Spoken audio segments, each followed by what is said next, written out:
کیونکہ اس شخص نے اب ذاتی دشمنی پیدا کر دی حضرت علی کے دل میں.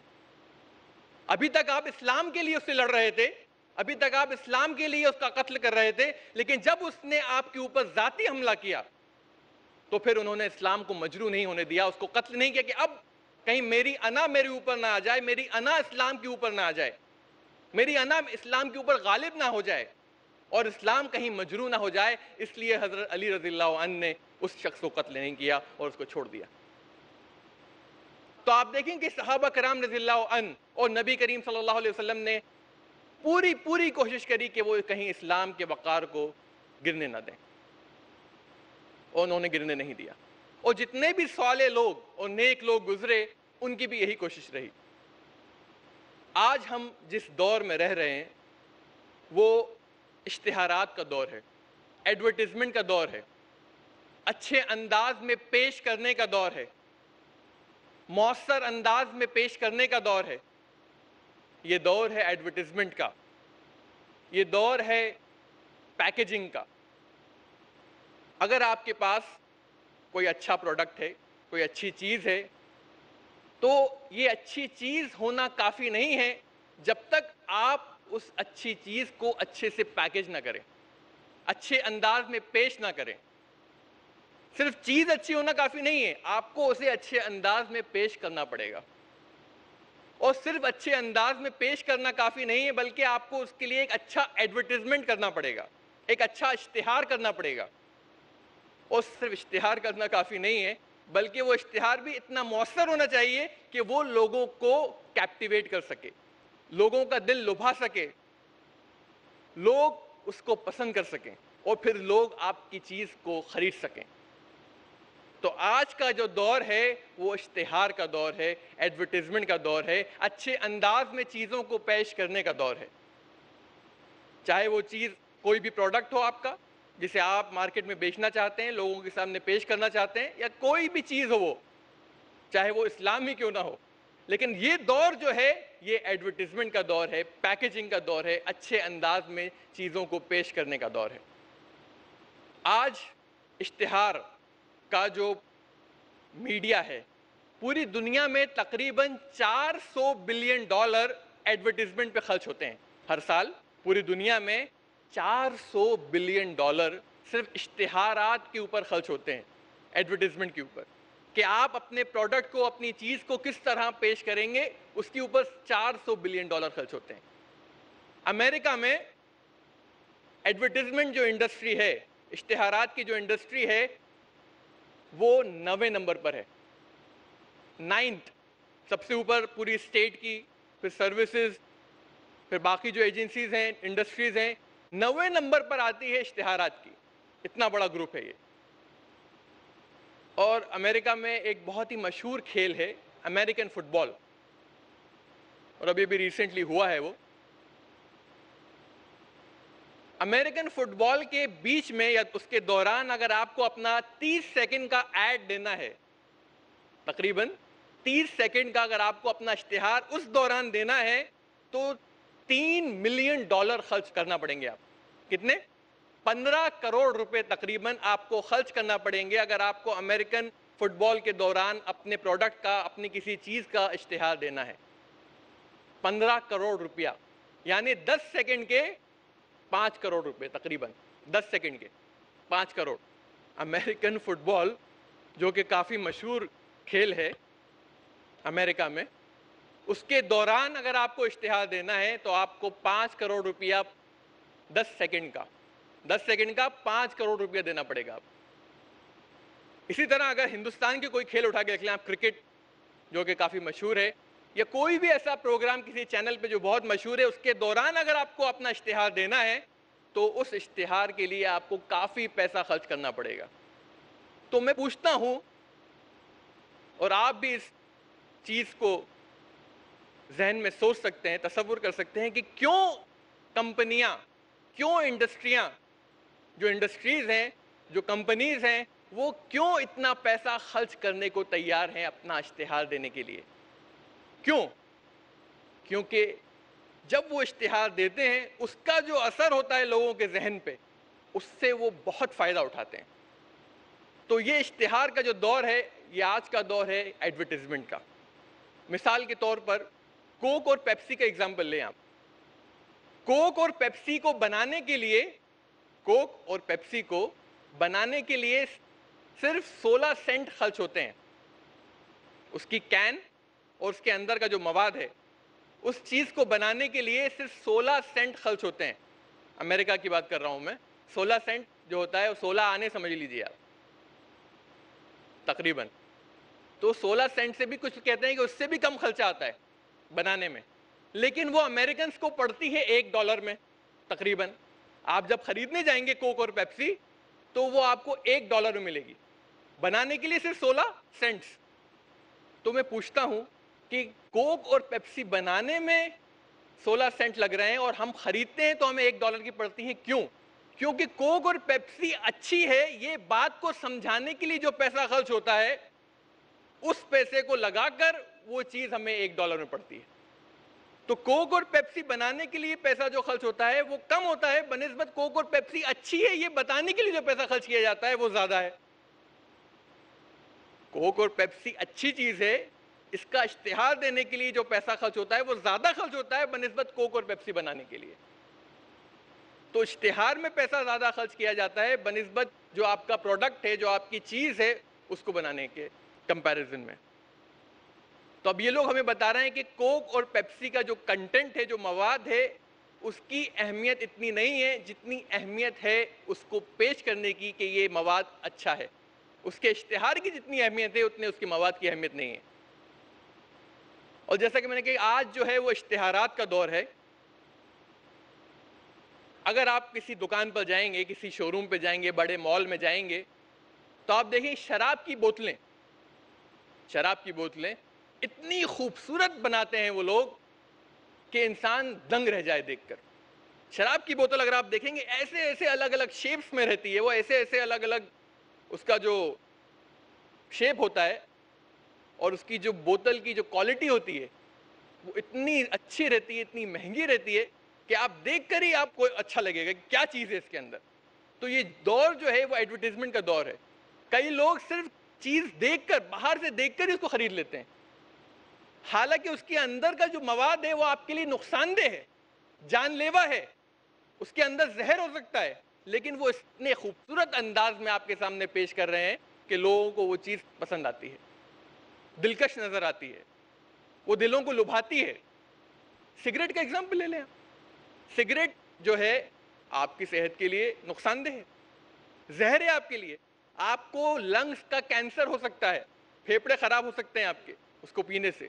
لیکن جس طرح کے پیکٹس کے اندر وہ آپ کے سامنے پیش کرتے ہیں آپ تعریف کیے بغیر نہیں رہ سکتے. شراب کی بوتلوں کو دیکھ لیجیے آپ, سگریٹ کے پیکٹس کو دیکھ لیجیے آپ. تو یہ دور جو ہے یہ ایڈورٹیزمنٹ, جیسا میں نے کہا, اشتہارات کا دور ہے. اور آج انسان کنٹینٹ پہ اتنا دھیان نہیں دیتا, مواد کے اوپر اتنا دھیان نہیں دیتا, اس بوتل کے اندر کیا ہے اس پہ اتنا دھیان نہیں دیتا, لیکن جو باہری خوبصورتی ہے وہ چیز آپ کے سامنے پیش کی جاتی ہے اور وہی چیز ہمیں پسند آتی ہے. کئی لوگ صرف اسے دیکھ کر ہی چیز کو خرید لیتے ہیں, انہیں ضرورت نہیں پڑتی کہ اندر کیا ہے یہ جاننے کے لیے. وہ زہر بیچ رہے ہیں تو بھی ہم لے لیں گے اس کو. اور آپ دیکھیے یہ جو کمپنیاں ہوتی ہیں یہ کئی بار سائیکالوجسٹ کو ہائر کرتی ہیں. کس کو ہائر کرتی ہیں؟ سائیکالوجسٹ کو, جو انسان کے ذہن کو پڑھ سکتے ہیں, انسان کو کیا چیز پسند ہے, کس چیز سے وہ کھنچے گا, اٹریکٹ ہوگا, کیا چیز اسے اور اثردار لگے گی. یہ لوگ جو ہیں وہ انسان کے ذہن کو سمجھتے ہیں. تو ان لوگوں کو کمپنیاں ہائر کرتی ہیں ایڈ بنانے کے لیے کہ کیا چیز دیکھ کر انسان ان کے قریب آئے گا اور اس چیز کو خریدے گا. آج کل تو کئی لوگ ایڈورٹیزمنٹ کے اندر جھوٹ بھی بولتے ہیں, اشتہارات کے اندر. آپ دیکھیے یہ جو کار ہے اس کی قیمت یہ ہے, اس قیمت میں یہ کار صرف ہماری دکان پہ ملے گی, آپ ہمارے شو روم پہ ملے گی. لیکن اب آپ جب اس شو روم پہ جائیں گے تو وہ کہے گا کہ وہ ایک ہی کار تھی جو اس قیمت کی تھی, وہ بک گئی ہے, ہاں باقی کاریں جو ہیں ہمارے پاس وہ موجود ہیں. اب وہ آپ کو شو روم میں لے آیا اس ایڈ کے ذریعے, اس اشتہار کے ذریعے وہ آپ کو اپنی دکان پر لے آیا, لیکن اس نے کیا کہا وہ ایک ہی کار تھی جو اس قیمت کی تھی. اب آپ جو ہے اس دکان میں چلے گا, آپ کو دوسری کار مجبوراً آپ کو دوسری کار جو ہے دیکھنا پڑے گی. اور کئی بار ایسا ہوتا ہے، آپ دیکھیے بڑے بڑے شو روم میں لکھا 75% آف، 75% آف کوئی بھی چیز کے اوپر 75% جو ہے چھوٹ ہے. آپ دکان میں جائیں گے تو بولیں گے یہ تو 25% آف ہے، 10% آف ہے، آپ نے تو 75 لکھا ہے. آپ نے پڑھا نہیں برابر سے، وہ ہے اپ ٹو 75%، 75% تک. ہاں ایک دو چیزیں جو ہیں وہ ہمارے پاس ہیں 75% تک کی، لیکن اکثر جو ہے وہ 10% آف ہے یہاں پر. تو وہ اپ ٹو وہ کافی چھوٹا لکھا جاتا ہے، اور 75% جو ہے وہ کافی بڑا لکھا جاتا ہے. تو یہ جو دور ہے، یہ جیسا کہ میں نے کہا اشتہارات کا دور ہے. آپ لوگوں کو، جو کمپنیاں ہیں وہ لوگوں کو بیوقوف بنانے کے لیے بھی تیار ہیں، لیکن اپنی جو چیز ہے وہ بک جائے، وہ لوگوں تک پہنچ جائے اچھے طریقے سے، اچھے انداز میں، اس کے لیے وہ جھوٹ تک بولنے کو تیار ہے. آپ کسی بھی شو روم میں جائیے، آپ نے کہا کہ یہ چیز اس قیمت میں ملے گی، ہاں ملے گی اس قیمت کے اوپر، لیکن آپ کو اس کے ساتھ یہ بھی خریدنا پڑے گا. لیکن یہ تو اشتہار میں نہیں تھا. لیکن کیا کروں میں، آپ دکان پہ آ گئے، آپ سے کہا گیا تھا کہ یہ چیز اس قیمت میں ملے گی، لیکن آپ جیسے ہی اس دکان پر پہنچے تو آپ کو کہا گیا کہ یہ چیز آپ کو اس کے ساتھ یہ چیز بھی خریدنا پڑے گی، تب جا کے آپ کو یہ چیز اس قیمت میں ملے گی. تو لوگ جو ہیں وہ اب اس طرح کے ٹرکس ہمارے ساتھ کھیل رہے ہیں. یہی کمپنیز جو ہیں یہ بتاتی ہیں کہ اگر آپ کے دکان کے اوپر ایک کسٹمر آتا ہے، ایک گراہک اندر آتا ہے، خریدار آتا ہے، خوشی خوشی آتا ہے اور وہ خوش ہو کر واپس جاتا ہے، تو وہ تقریباً 6 لوگوں کو بتائے گا، تقریباً 6 لوگوں کو بتائے گا کہ وہ خوش ہو کر نکلا ہے اس دکان سے. لیکن ایک انسان آپ کی دکان پر آتا ہے اور وہ ناخوش ہو کر باہر نکلتا ہے، تو وہ تقریباً 250 لوگوں کو بتائے گا کہ یہاں پہ مت جانا، یہاں سے چیز مت خریدنا. آپ سمجھ رہے ہیں بات کو؟ ایک دکان کے اوپر کوئی شخص آتا ہے، خوش ہو کے آتا ہے اور خوش ہو کر نکلتا ہے، تو وہ تقریباً 6 لوگوں کو بتائے گا کہ یہاں پر جو ہے، 6 لوگوں کو بتائے گا کہ یہاں پر جو چیز ہے وہ اچھی ہے اور آپ بھی وہاں سے وہ چیز جا کے خریدیں. لیکن اگر کوئی شخص خوش ہو کے آتا ہے اور ناخوش ہو کے باہر نکلتا ہے تو وہ 250 لوگوں کو بتائے گا. تو یہ دیکھیے آپ کس طرح کا ایڈورٹیزمنٹ، کس طرح کا اشتہار وہ شخص کرے گا. تو اس لیے کمپنی جو ہے وہ چاہتی ہے کہ جو بھی گراہک، جو بھی خریدار اندر آئے ہماری دکان پہ، ہمارے مال پہ، ہمارے شو روم پر، وہ خوش ہو کر ہی باہر نکلے، ورنہ یہ بہت برا اشتہار ہوگا. 250 لوگوں کو وہ تقریباً بتائے گا کہ وہاں سے چیز مت خریدنا، اس دکان پہ مت جانا، اس شو روم پہ مت جانا، اس مال میں مت جانا، اگر وہ ناخوش ہو کر باہر نکلا تو. تو اس لیے وہ لوگ پوری کوشش کرتے ہیں کہ کسٹمر جو ہے، گراہک جو ہے، وہ خوش رہے اور خوش ہو کر باہر نکلے. نبی اکرم صلی اللہ علیہ وسلم کو اشتہار کی اہمیت پتہ تھی. آپ صلی اللہ علیہ وسلم کو پتا تھا کہ ایڈورٹیزمنٹ کا اثر کتنا ہوتا ہے انسانوں کے اوپر. آپ صلی اللہ علیہ وسلم کو پتا تھا کہ اسلام کی امیج جو ہے، اسلام کی شبیہ جو ہے، اس کو کیسے بچایا جا سکتا ہے بگڑنے سے. آپ صلی اللہ علیہ وسلم کو پتا تھا کہ اسلام کو اگر ہم نے مؤثر انداز میں پیش نہیں کیا تو اس کے کیا کیا نقصانات ہو سکتے ہیں. آپ صلی اللہ علیہ وسلم کو ایڈورٹیزمنٹ کی اہمیت کا اندازہ تھا. اس کے لیے میں آپ کے سامنے ایک مثال پیش کرنا چاہوں گا. جب نبی کریم صلی اللہ علیہ وسلم مدینہ میں تھے تو مدینہ میں منافق جو تھے ان کی تعداد کافی تھی. منافق جو تھے ان کی تعداد کافی تھی، اور یہ چیز مکہ میں نہیں تھی. مکہ میں منافقین نہیں تھے، لیکن مدینہ میں جب آپ آئے اور جب آپ نے اسلامی قانون کو نافذ کیا تو وہاں پر منافق جو تھے ان کی تعداد بڑھ گئی. تو ان میں سے ایک منافق تھا، جب وہ مدینہ میں انٹر ہو رہا تھا، مدینہ کے اندر آ رہا تھا، تو اس نے ایک بہت ہی خراب جملہ بولا، اور اس کا بیٹا اس کے ساتھ تھا جو کہ پکا مسلمان تھا. اس کا بیٹا اس شخص کے ساتھ تھا اور وہ پکا مسلمان تھا. تو اس منافق نے ایک بہت ہی گھنونا جملہ بولا. اس نے کہا کہ جو لوگ، جو عزت دار، باوقار، باعزت لوگ ہیں مدینہ کے، وہ ان ذلیل لوگوں کو مدینہ کے بہت جلد نکال باہر کریں گے. کیا کہہ رہا تھا وہ کہہ رہا تھا مدینہ کے جو باوقار، باعزت اور عزت دار لوگ ہیں، وہ لوگ بہت جلد ان ذلیل لوگوں کو مدینہ سے نکال باہر کریں گے.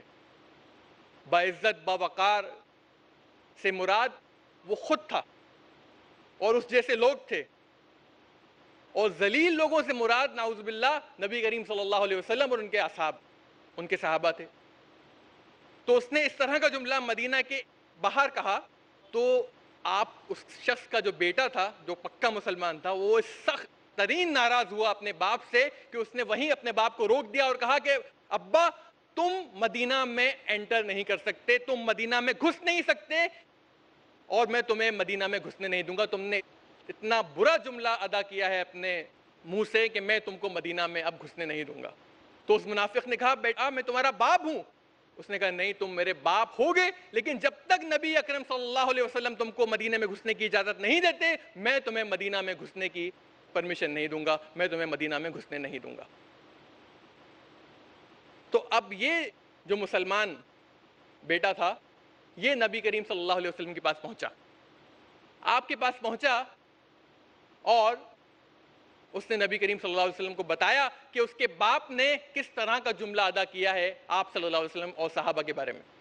اور اس نے کہا نبی کریم صلی اللہ علیہ وسلم میں اپنے باپ سے بہت سخت ناراض ہوں، اب آپ فیصلہ کیجئے کہ کیا کرنا ہے میرے باپ کا، اور اگر آپ کہیں گے میرے باپ کو قتل کرنا ہے، اگر آپ چاہتے ہیں کہ میرا باپ قتل کیا جائے تو مجھے اجازت دیجئے، مجھے موقع دیجئے کہ میں اپنے باپ کو قتل کر سکوں۔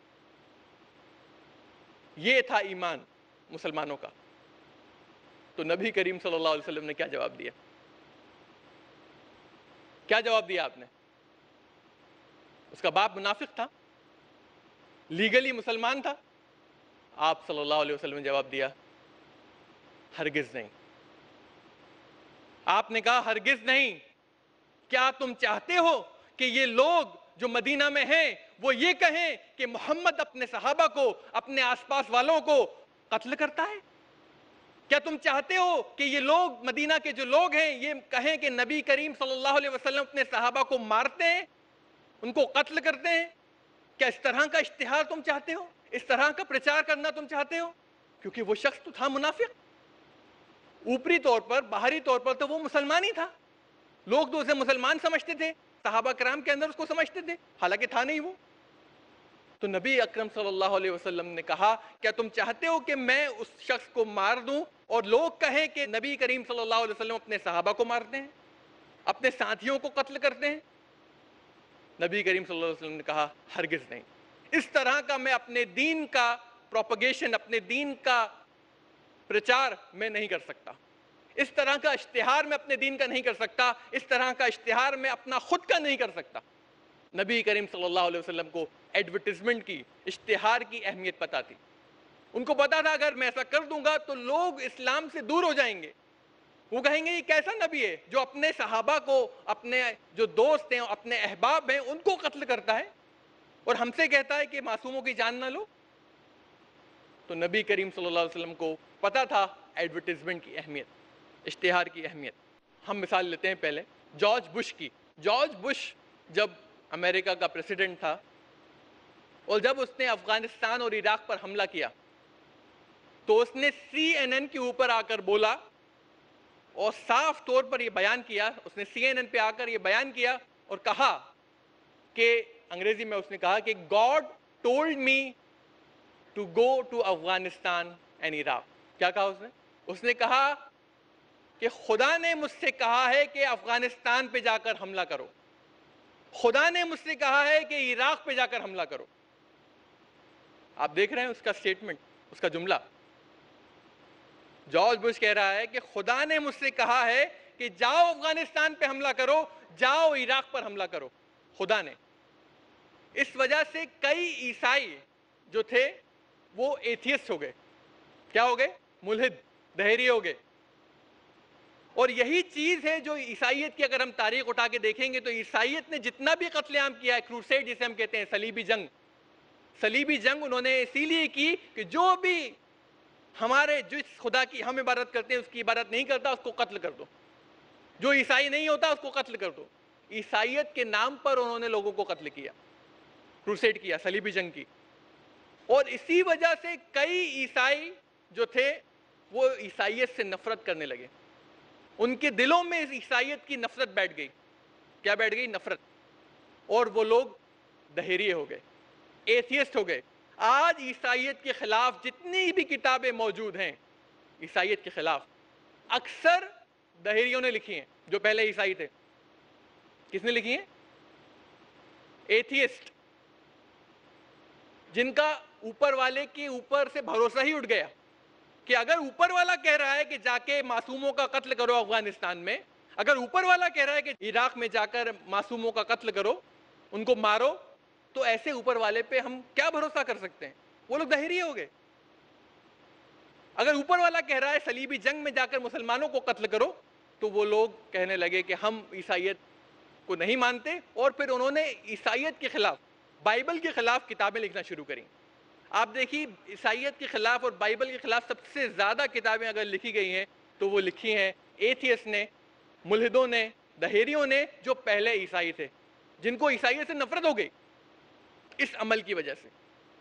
جو عمل انہوں نے کیا اس عمل کی وجہ سے ان کو نفرت ہو گئی عیسائیت سے. اسی طرح آج ہم دیکھتے ہیں کہ کچھ لوگ پلین میں اس لیے بیٹھتے ہیں جا کر کہ وہ پلین کو اڑا دیں.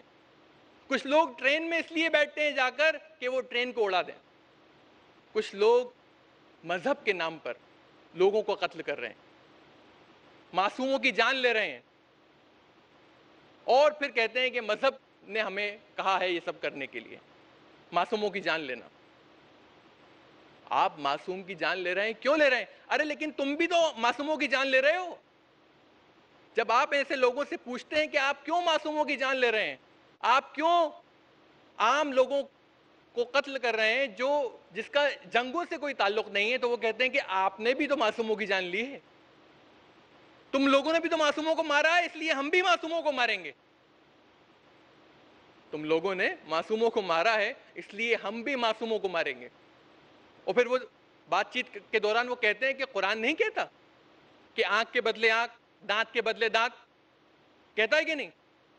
لیکن وہ لوگ بھول جاتے ہیں کہ قرآن کہتا ہے آنکھ، معصوم آنکھ کے بدلے اس شخص کی آنکھ جس نے آنکھ کو پھوڑا. میں ایک بار پھر دہراؤں گا اس چیز کو، معصوم آنکھ کے بدلے کسی اور معصوم شخص کی آنکھ نہیں لے سکتے، بلکہ قرآن جس بات کی اجازت دیتا ہے معصوم شخص کی آنکھ کے بدلے اس شخص کی آنکھ جس نے اس آنکھ کو پھوڑا، اس بات کی اجازت دیتا ہے قرآن. لیکن آپ کسی معصوم شخص کی آنکھ کے بدلے کسی اور معصوم شخص کی آنکھ نہیں لے سکتے، اس بات کی قرآن اجازت نہیں دیتا. تو یہ ایک بہت ہی فالس آرگیومنٹ ہے اور ایک بہت ہی غلط بات ہے.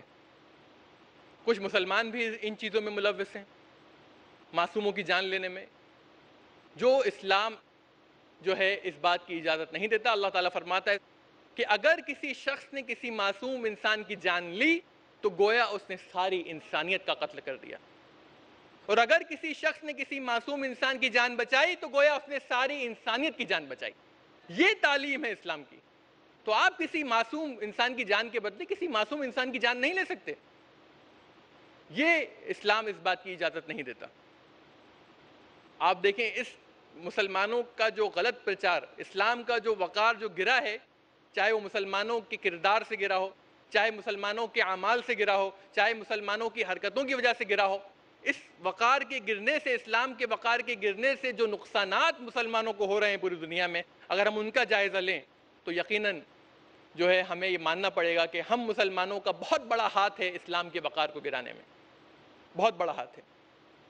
سوئٹزرلینڈ میں اگر ہم جائیں گے اور دیکھیں گے تو وہاں کے سوئٹزرلینڈ کے جو لوگ ہیں انہوں نے پورا ایک پیٹیشن ڈالا، پورا پیٹیشن، کہ ہم نہیں چاہتے کہ مسلمانوں کی مسجدوں کے مینارٹ جو ہے وہ بنائے جائیں، ہم یہ نہیں چاہتے. نفرت ہے انہیں مسلمانوں سے. انہوں نے کانسٹیٹیوشن میں ایک امینڈمنٹ ڈال دی ہے کہ مسلمانوں کی مسجدوں کے مینارٹ نہیں ہو سکتے، نہیں بنا سکتے آپ.